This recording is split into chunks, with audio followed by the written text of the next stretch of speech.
Chelsea seem to be a bit of a disaster season, but they've turned it around recently. What's changed, Joey? I don't know, just time, I would imagine, really. And obviously, look, it's probably there's probably been at points this season when I wish I could go back and rewrite what I had said or take back some of the things I'd said, because when you're looking at things recently and you actually look at the form, you say they've turned it round recently, and obviously the 5-0 defeat to Arsenal and a few other bad ones. That seemed like a mental turning point a little bit. Like, when I looked at what's different from that moment, big one, no Enzo. Now, when you take £100 million midfielder out of the team, you're not supposed to all of a sudden get better. Cost to miss him. Are the Chelsea fans a bit worried at the fact of things look better without him? I think they're quite split. So I think online you're seeing a lot of people that are telling you how difficult it is to play with a hernia injury. I've never had a hernia. Don't really know anyone that's had one, but apparently it's very, very difficult to play when you've got one. Has he had one all season? Yeah, apparently so. And they kept forcing him out. Apparently so. But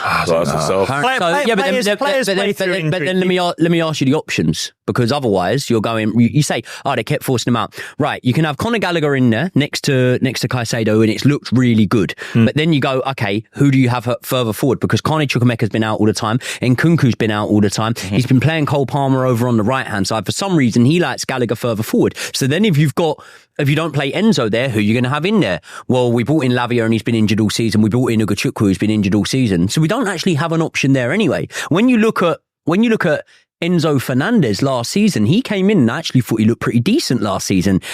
He had Kovacic next to him the whole time. And Caicedo might have took a little bit more time to find his feet, but I think that you're definitely seeing the best of Caicedo now. And he's one that's gone massively underrated. Like, literally, we sat around this table and I couldn't believe that some people didn't rate him as highly as I rated him, because I'm looking at things and I'm thinking, barring the odd hospital pass here and there, he's been really solid and really consistent, actually, Caicedo. So I think it's worrying that Enzo's come out, but I'm not ready to hedge my bets and say, well, that's the reason for the uplift. I actually think when you look at Chelsea past Boxing Day this year, there's only been 3 teams that have accumulated more points than us. There's only been Liverpool, Arsenal and Man City, who you would expect that have accumulated more points than Chelsea since Boxing Day. And the Arsenal defeat was awful. It was embarrassing. But can I just tell you, when I found out that we didn't have Malo Gusto or Cole Palmer in a team sheet, I was expecting something similar. When I'm watching the Chelsea games earlier this season, it felt like the thing that fucked them was when teams got into them and really wanted it. And that was when it became less about talent and more about fight. Spurs have been on the beach. West Ham on the beach. So Forest were the team to be more worried by, and Forest got 20 shots off. And I was still like, all those issues still there, and is this just water papering over the cracks? Or are we now looking at Chelsea finally growing under Pochettino and maybe next season looking to come together as a group? I think when you spend huge money, you expect huge changes and you expect them to happen quickly. And they haven't happened anywhere near as quickly as we'd say. But when you say about that Forest game being a sort of bit of a turning point of a team coming there up for it, there are a lot of games. You know, we came back from 2-0 down against Aston Villa, draw 2-2. We played Crystal Palace after Christmas, and that was a game that we wouldn't have gone on to win. As embarrassing as the draws to now relegated Burnley and Sheffield United were, actually, earlier on in the season, for example, the West Ham game, the Forest game, both of which we lost. Earlier on in the season, we would have lost both them games. So we would have done. Nah, it's giving you lot getting the easiest ride in the world, bro. What's been their season finishes for the last, 2 seasons? It's the pride of London we're talking about. These lot are supposed to be these lot spend £1 billion, yeah, and we're giving them, man, look at this, 6. Get them. Hold on. I'm sitting there saying to myself, wait, you lot spent 400 million. Look at this, bro. You bought in big players. You got a team. Thiago Silva's there. Thiago Silva's crying. You got Chelsea fans doing swap shirts and that, bro. Yeah, but mate. No, wait, you're saying where's our position finished for the last 2 seasons? We're 5 teams higher. You lot so Kai Havertz, you said, we didn't need him. Now you're like, what's going on in the midfield? You're playing a player with a hernia. Who said that should happen? You lot are like, have let yourselves down. down. Enzo, in terms you're talking about us when you're talking about bringing in injured players, what have you guys done? You brought in Sterling, and now you don't even know if you like Sterling. You got that other guy that's supposed to be Mimi upon the wing. What's the guy with the tattoos on his, what do you call it? Mudryk. He's shit. You lot don't know what's going on, bro. No, he just scored a goal. No, he's shit, bro. So when you break this stuff down, you lot had all this excitement, all this hope, and you've let yourselves down. And now you're talking about, let's see if we can do a Europa thing. You spent £1 billion. If you lot give me shit for 400 million, how does he get away with spending $1 billion talking about, fair. Well, I hope we can. No, there's no I hope we can do We're it. not having a mid-off right now. We could swap Sterling's name there. We could swap Sterling's name there for Anthony. We could swap Chelsea for Man United. If you're the pride of London, there's no pride in the city, bro. You man are a disgrace, bro. Don't try it, bro. So what? Hold on. Can I just say from the outside? The difference I'm going to say from the outside, I watched a Poch interview yesterday where they said to him, if you had 20 more games this season, would you want him? He was like, I'd like to play 20 more. Because you started, let's just talk about the season. I know you're talking about the season. Now you're giving them 20 games. No, mate. I'm not giving anyone 20 imaginary games. Where the 20 games come from? What I'm saying is... What I'm saying is, talking about fixture pilot. KG is gutted because we sold you a dud. Yeah, we knew we were doing it and we sold you an absolute dud. What I'm saying is they're improving. Chelsea are improving. The question is, because I've seen you do this about 3 or 4 times this season, is you might just fucking fall on your ass again. Yep. This has happened a few times this season that you get 3 games in a row where it starts looking good. And then if Brighton come and give you a slap... You're back to square one. And I think the mentality thing that Brian brings up is a true thing. Like, when we beat you at the Emirates, first off, it was an even contest, man. We got a goal. But as soon as we scored that second goal, just heads dropped. That's the big thing with that club. And it's a big thing I don't like about that group of players sometimes is heads just drop and they start fucking looking at each other and they start falling out and they start arguing over penalties and there's players in that team who I really like, by the way. We all love Cole Palmer, let's be fucking honest. Cole Palmer has been an outstanding player this season, and I'll tell you what, Poch deserves a lot of credit for that, because he's been fucking good. Mudryk, box of chocolates, you don't know what you're going to get, right? I've got no idea what's coming with that guy. Cucurella somehow is your best defender. Somehow.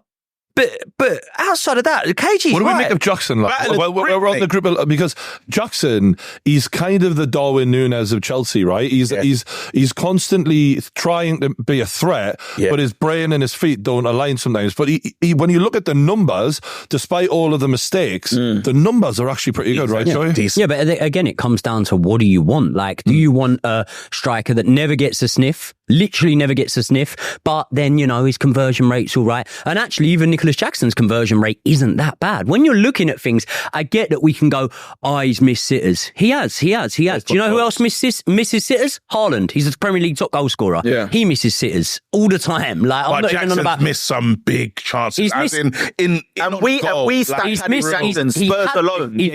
missed some big chances, but he scored more than Man United's entire front line combined. He's 22 years old. Let's not forget. Yeah, he's 22 years old. He's averaging a goal every other game. When I read that, I'm like, what the fuck are we saying here? And can I just ask? Because he's so on the eye, he's not good to watch on the eye, but he's always a hassle for the defender. I don't like his pants. You say he's not good on the eye. I have to say, and I think, as I said earlier, I think we've got 2 of the best centre backs in the league. He had fucking Saliba rumbled. He had Saliba shitting himself in a way that no one else has done this season. He's quick, right? And he does run up them. He's quick, but it's also the way he runs behind. I don't know. There's something about that guy where I'm like, you're fucking... He reminds me of Walcott a little bit. Do you know who he does that to? He does that to every single defender he plays against. He does that to every single defender he plays against. I'm not saying he always has the success and the conversion adds up to the performance, but he puts in these good performances. And KG, when you're saying about, have we made any improvements? We're 5 positions in the league higher than we were last season. Well, you asked yourself, no, because if you tell me that if you lot's biggest argument for me all the time. Are you going to celebrate if you win against City? You lot said. Are you going to celebrate? I'm going to celebrate. Are you going to celebrate if you win against City? Then it null and void all of your points. Because you're asking me why I'm celebrating mediocrity. We need to understand this right now. You lot say to me, 400 million, why are you in that position? I'm saying the exact same question. They got a midfield, a combined of how much is it? 200-something million. And they can't hold the ball. They're not in control. These guys have let themselves down. This season, I want to know what is the bar for Chelsea? Because in my head, Chelsea are a team that fight for titles and they go for they're a title winning side. I think the reason why Chelsea get a bit more of this is allowed. All right, I think why Chelsea get a bit more of a slide, and it's not just because I'm a Man United hater, this is genuinely, it's the amount of players that came in together at one time. You were like, it's a lot of money, but that might not gel together immediately. All young as well. So in my head, I'm like, because they're all young and because there's so many of them at one time and a new manager, so it's all in one go. You're like, this season is not the season really to judge all of these players. I still want to see something. And the fact that they're kind of finishing the season strong is making me go, they might be a threat next season when they start to know each other's game. The Enzo thing is a real fucking worry though. Like I know we sort of brushed over that, but the fact is when you take £100 million player out the team and immediately win, and previously it was a fucking nightmare performance where they got dominated the midfield, that is a concern. Yeah, I still think that the issue has been the transfer policy and the way they've gone about things. We all know £100 million transfers are a fucking gamble. If you look at the list of the most expensive transfers in the world that have ever happened, about 70% of them went wrong, right? So the problem is, when they did that transfer policy of going, right, we're going to spend big on young players, of course 40% of them have been shit. That's just, so like, yeah, Caicedo looks good now. And listen, last season I wanted Caicedo more than I wanted Declan Rice at Arsenal. He's a really fucking good player. I remember basically 4 months ago I sat here with Josh taking a piss going, who's any good at Chelsea? Who do you put your faith in? And now you go, you know what? I put my faith in Cole Palmer. I put my faith in Malo Gusto. I put my faith in Cucurella. I put my faith in Caicedo. I put my faith in Nico Jackson. Yeah. Maybe. There are still, though, as you say, and I think this is what you're getting at, KG, there's still an awful lot of them where you go, but fucking what about him? What about him? Yeah, but what about the battle at the bridge when these lot are fighting for a penalty, bro? And you can't tell the leaders. And then what do you call it? They're telling the captain. But that's next step. The thing is, we do criticise that. Yeah. Like we do criticise that. I openly criticise anything like that, and I've spoken in depth about it, saying that cannot be happening. Those same players, Madueke, Jackson, are not running over trying to take a ball off Cole Palmer when he needs to take a penalty in the 90th minute against Manchester United. So I don't think anyone's above criticism here. But when you're talking about, it sounds a bit like you're feeling a bit wounded about how Man United are at the minute. You're wondering. Let me finish. Carry on. And you're feeling a bit wounded about where Man United are at the minute, and you're wondering why people are being easy on Chelsea compared to Man United. And I'll tell you why. You finished last season in third with a cup. All right. You're possibly going to finish in eighth without a cup. We finished 12th, and we're going to jump 5 places. All right, wait, we also just to finish.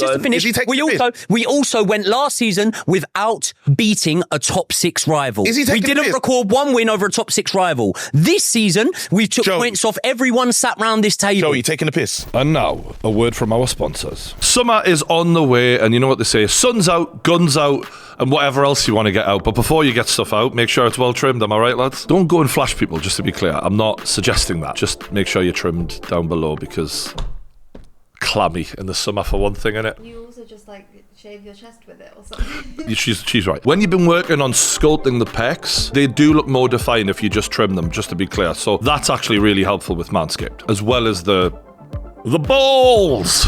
And you can do all of that with the all-new Performance Package 5.0. Because as you all know, lads, when we're well-groomed, that's when we're most confident. And women pick up on that stuff, you know? The updated Lawnmower 5.0 Ultra Groin and Body Hair Trimmer just got a summer makeover. It's waterproof, designed for splashy pool parties and beach hangouts. Imagine you just had a pool party and you just wafting the bollocks out. What? I'm just trimming. And don't forget to clean the ears and nose hairs up with the Weed Whacker 2.0. Because I'm not a woman, but if I was, I wouldn't like men with hairy noses. And post-trim care never felt so good with the Crop Soother Bowl Aftershave Lotion. Because no one wants painful chafing, and with this, you get all-day comfort. And for those sunny beach days, don't leave home without the Crop Preserver Anti-Bowl Deodorant. I don't want to be sweaty on the beach. It's bad enough with all the sand getting in everywhere, innit? And the new Magic Mat disposable shaving mat is like having a magician in your bathroom. And the purchase comes with free boxers 2.0 Midnight Bravo, comfort and style that fits like a dream. Get 20% off and free shipping at manscaped.com/thekickoff when you use our code THEKICKOFF, all one word, all block capitals,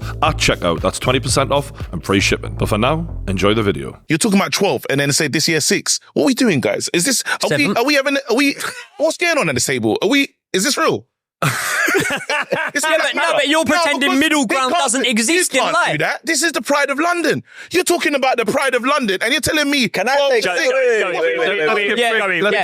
when my daughter started saying words, I went to her, you're not fucking saying sentences. Bet you couldn't write a novel. Joey, we're doing YouTube football chat. There is no sensible middle ground right now. Let's be clear. Let's give Craig a chance. Wait. Let me say something, right? And I'm going to bring it back to my beloved Spurs, right? This is why you lot have been doing your little thing between each other, and that's fine. Beloved Spurs, you don't even want them to win. At the beginning of this season, no one thought Spurs would finish above Chelsea or Man United. You couldn't find someone that said that. They said Harry Kane's gone. Yes. They said some stupid pundits like Paul Merson said that we wouldn't even finish top half of the table. And here we are. Would say that, right? and here we are, potentially a couple points off a Champions League spot, and you've got you two down here completely arguing about where you should be. Yeah. We don't spend anywhere near as much money as your two teams. No. Yes. But the feeling around football right now is that Ange Postecoglou's in a bit of trouble, and Tottenham are looking a bit shaky, and all of these sorts of things. And because you strung a couple results together, and I don't know what you lot are doing. Anything. I don't understand that. Like a couple months they haven't ago, got a roof, let alone results. They've got nothing. Yeah. No, but let's be real. A couple months ago, right, a lot of your fan base were kind of edging towards Poch out. A couple of weeks ago. That's what I'm saying. A couple of weeks ago. So how can things just flip this quickly? Because now the problem is the signings, right? Before everyone was saying the signings weren't the problem and Poch is the problem. Now everyone's flipping it on its head and saying it's the other way around. Like, I don't, what is actually going on at Chelsea? Because you love your club. The same way that when someone loves a girl, they don't care that every single one of their mates is going, mate, did you hear what she did? She did this, did that. You don't care. You're blindsided by it. So that's football. Sorry, but that is football. That might sound really dumbed down and that might sound stupid, but that is football. Yeah, but mate. I was the one here defending Poch. When you've been playing shit all season and things all of a sudden start to look like they come together. And by the way, let's not pretend it's like, Chelsea have stumbled over the line in a couple of matches. We are scoring goals for fun at the minute, yeah? We conceded 2 the other day, but I tell you what, our defence has got way, way better. We have got Nicholas Jackson, who everyone rates as a flop, who's going to finish on 20 goals and assists. We've got Cole Palmer, who's going to finish on 30. When you speak about, the injuries aren't really first teamers. Well, I can guarantee you one thing. If Christopher Nkunku plays 38 games next season, he will be hitting around 20 goals and assists for the season. That's another one you can add in there. He won't. He won't. The problem is he won't. But he may well do. He may well do. And you never know. And the smart money would say that, bearing in mind this is the worst in Chelsea's entire history playing in the top flight, or at least Premier League football. This is the worst injury hit season they'd have. The smart money would say they're not going to have half as many injuries next season, because, especially as well when we start to cull some of the players, which we know we're going to need to do for FFP reasons. When we start to get a smaller squad, the smart money would say the medical team are not going to be as stretched. So, by the way, I'm saying all this with a half glass full mentality. Like, I'm not saying I'm definitively this is going to happen now and I'm so certain with it. I'm just saying things are looking upwards. It sounds like you're pumping your chest out to me. That's what it sounds like to me. That's what it sounds like to me. Double down on it, Joey. What's going on? Where Chelsea finishing next season? Joey's that guy that goes to the seaside and dips his teeth. You know when you get to the pool and then he runs back, bro. He doesn't jump in, bro. Joey jumped in. What do you think next can season? happen? The truth, if you want to know it, higher than everyone's team round this table, barring his. Barring Arsenal. Okay, that's a hot take. That's what I wanted. That's a hot take. I rate that.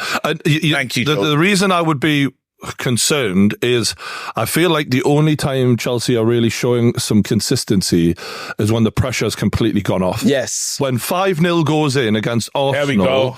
I feel like the pressure, any pressure that was on those shoulders of those players was gone, because it felt like the season was pretty fucked at that point, and all of a sudden they've strung a few results together.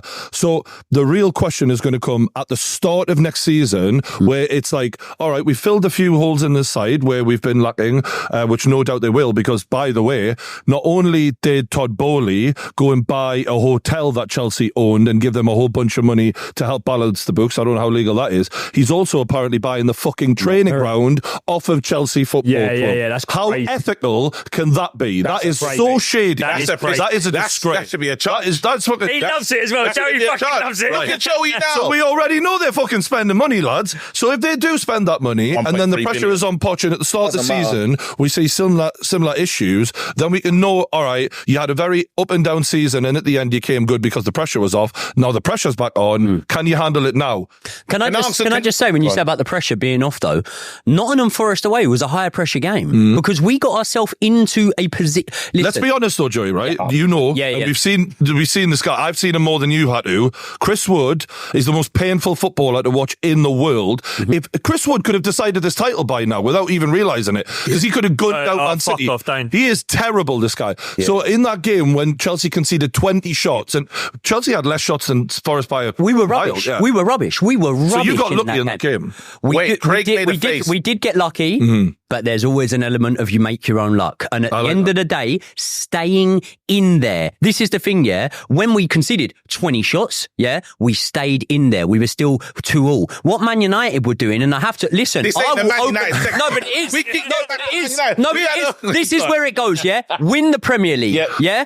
Qualify for UEFA Champions League, win a trophy, and when you can't get any of that, finish above Man United. I don't care who you support, that is what you do. Now, am I right? Wait. Am I right? And what happened was when Man United were 30 games into the season with 8 points over Chelsea, 10 points over Newcastle, whatever. All they had to do was hang in there. All they had to do was stay in there, and they didn't. So as much as you could say the pressure was now off, the pressure sort of did go off after Arsenal. None of us expected anything. And then, by chance, whatever you want to call it that, we played 2 London derbies in the space of 7 days. We scored 7 goals, yeah? We beat Spurs, we beat West Ham. All of a sudden, the pressure's now on again. So if you're going to upload this video... It is. So if you're going to upload this video, get it out before the Brighton game, because we can go and lose there. We can go and lose there, and you can make me look like a right idiot.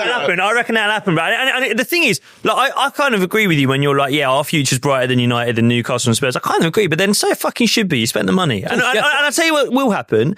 I reckon you're going to get Osimhen this summer. And I think what's going to change, I think you've done your groundwork. I think you brought your kids. I think what you're going to do next, you're going to buy some 26, 27-year-olds. That's when pressure's really on. Yeah. And that, by the way, is when we start looking at Poch properly. Because it's one thing when you've got a load of fucking squabbling kids fighting over a penalty. I think that, I'll tell you what, that's the best thing that could have happened to Spurs all season. Because at that moment, the rest of the Premier League went, fucking hell, you're dealing with this lot.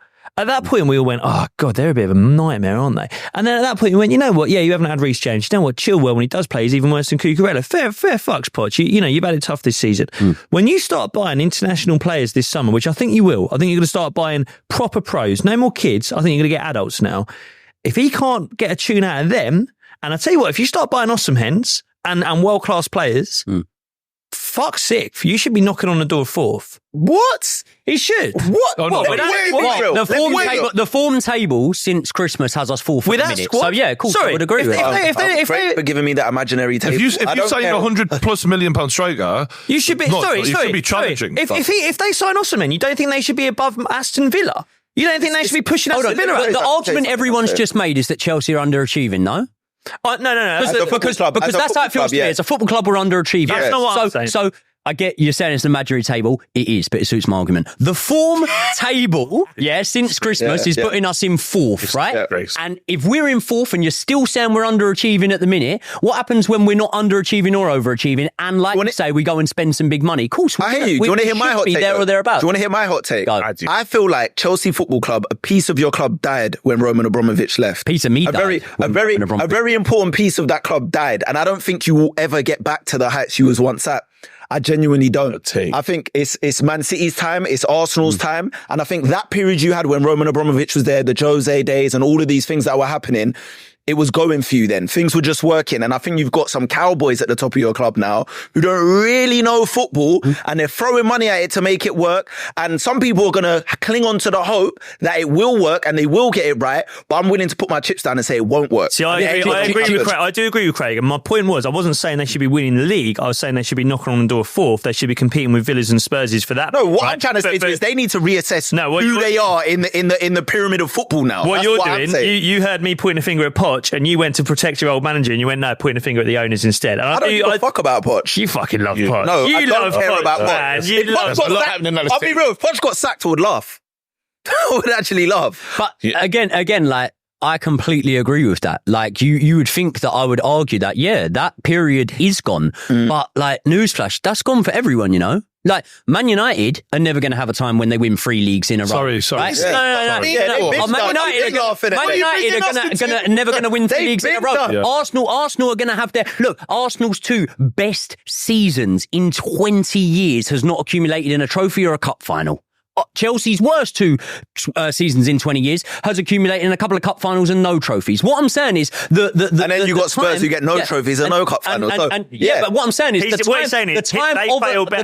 time of a team being able to have that dominance, it is over. We can't say ever because we don't know what's going to happen with City. In the short term, that is over. So I think the Chelsea fans have reassessed where they are. Can we put a pin on this? No, I think you have, but I don't think the fans have. Yes. Right. From what we're seeing now, especially with a player like Cole Palmer, we know that big players are what pushes you towards title challenges. Absolutely. If they add 1 or 2 top players like Jacob's suggesting, are they a serious threat next season? Not for the title. Well, I mean, what we're looking at right now, though, is there's some really top level players, and surely we should expect to see them in the top 4 next season. If that's what we're going to say. I agree. Wait, so if we get to, so now we're at $1 billion, yeah? If they spend I expect hundreds of millions. We're not at $1 billion. We're not at $1 billion. So how much you spent this season? Net spend. That net is what matters. But you know that. If you're setting up any business, you would say that. Net spend is what matters. Let's say they spend a few hundred million this summer. A few hundred million. Yeah. So now they spend a few $100 million. What's the expectation? Is everyone just saying top 4 is for okay? That's it.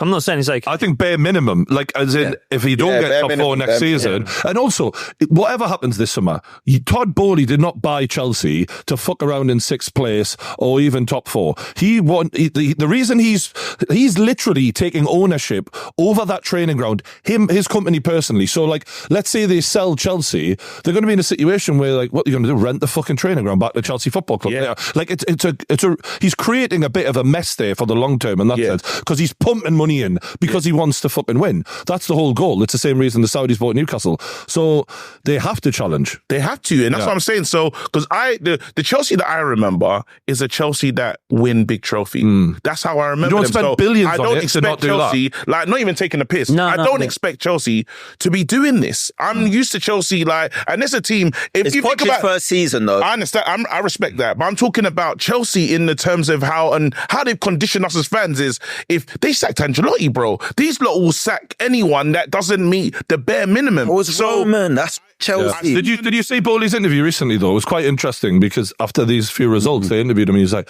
it's amazing how different it is, isn't it? Everything's just changed. And you could see, I'm like, you don't know football, you. No, mate, you don't have a clue. He tried to get him playing 4-4-3. Yeah. I do think we'd be good in a 4-4-3. Okay. So do we all expect, do we think that the minimum expectation for Chelsea should be top 4 next season? 100%. Yeah. And I think Chelsea will improve. I definitely think Chelsea will improve. Like, you can see there will be Poch is a good manager. I've said this time and time before. I know people want him out. Some people don't rate him like that, but he's a good manager with young talent. I think they definitely will improve. Will they get top 4? I don't know. Because why won't Villa improve? Why won't Spurs improve? I would personally say that with pound for pound, the depth that we've got and the quality that we've got, even with the players we let go of, I think the ceiling is a little bit higher. And I do also think that when you gear back towards the start of the season, and you remember that none of these guys even knew each other. Let's be honest, some of the guys that are injured don't even know each other now, right? When you think about that and you think, okay, we've been through some real shit times this season. Strong bonds are formed on hard times, and some of these players will have had to go through that to get to where they're getting. So I'm not saying, I'm not saying that because our bonds are going to be fucking amazing, bro. We're going to be strong as that was a Ten Hag line, wasn't it? Yeah. No. Stop there. No, but I'm just saying, I think the experiences we've been through this season, I think that we're now finding leaders within the group. I think that Pochettino is finding his feet ever so slightly. I've been the first to be critical of him, but I don't think that anyone round this table can honestly say that I'm wrong for feeling positive. Like, we can always throw the thing of, you should have whatever, but otherwise, what's football about, man? No, you're a football fan. I'm going into the final with trepidation and some positivity. I want to let you guys know. So I'm hoping that we win. But this is the part of football fan. This is the part of football fandom. But then again, you have to hold fans accountable. At this table, do you know, I went on the train here, I'm like, fuck, I'm in trouble. And this guy, yeah, he just gets to coast. He comes on here, he's sitting down, yeah, I think this, I think that. Bro, your team spent £1 billion. When are we going to put his foot to the fire? Him and Josh have played the humble card all season. Londoners, yeah. They played it all season, the humble card. You look, when are you not going to give it to them? And I'm just sitting there like, it's not happening. Not this week. Not this week. Pricks. You lot are going to give it to me on Saturday night.